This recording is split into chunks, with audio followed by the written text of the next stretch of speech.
everybody. I'm Aaron Simmons. This is Philosophy for Where We Find Ourselves, June 8th, 2020. Now, recently, there have been a lot of people asking questions, in particular white people saying, what is it we can do to express our solidarity for racial justice? I think there are amazing resources that have already been provided and produced by others. I'm going to link to those in the description below. But today, I did want to speak to one group in particular, and that is white evangelical pastors.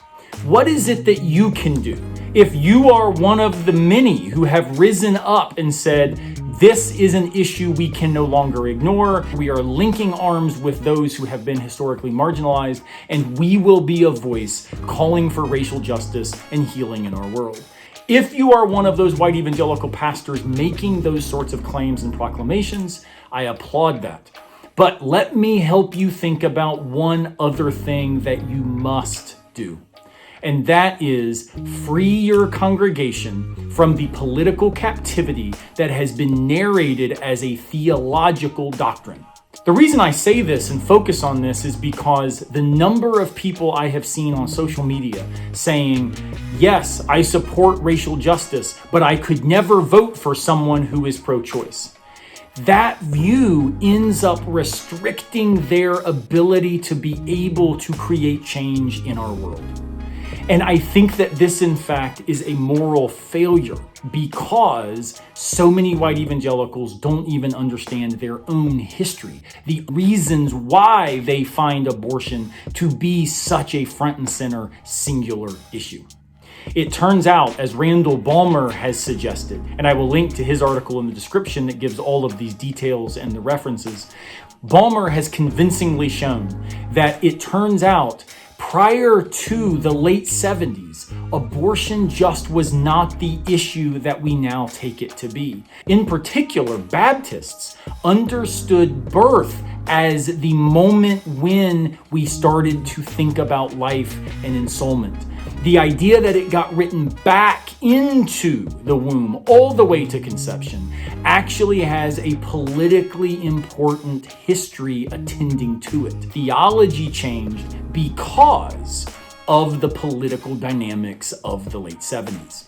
And in fact, what's so striking about this as it connects to questions of racism is the real issue that motivated the rise of the religious right, the moral majority, was not abortion, it was segregation.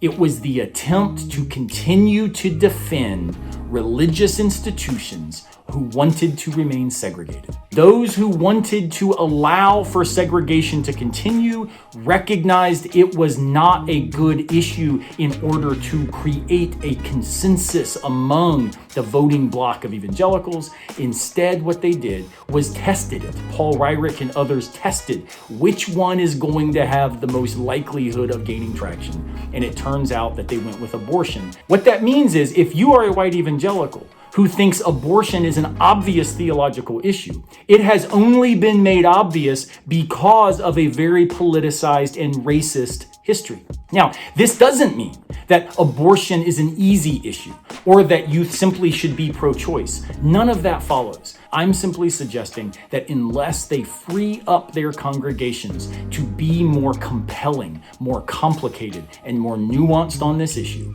that all of the rhetoric and the talk about racial justice actually will fall flat when it comes to transformed action in the world. So let me encourage white evangelicals, and in particular white evangelical pastors, learn about your own history. Learn about the politicization of your own theological commitments. Stop taking things for granted. Stop assuming things are obvious when in fact, the view might be one that you continue to hold, but hold it on the basis of arguments, not on the basis of what has been inherited as an obvious tradition. That tradition has been made obvious precisely for racial reasons. Thank you again for watching. I hope to see you tomorrow unless a piano falls on our heads.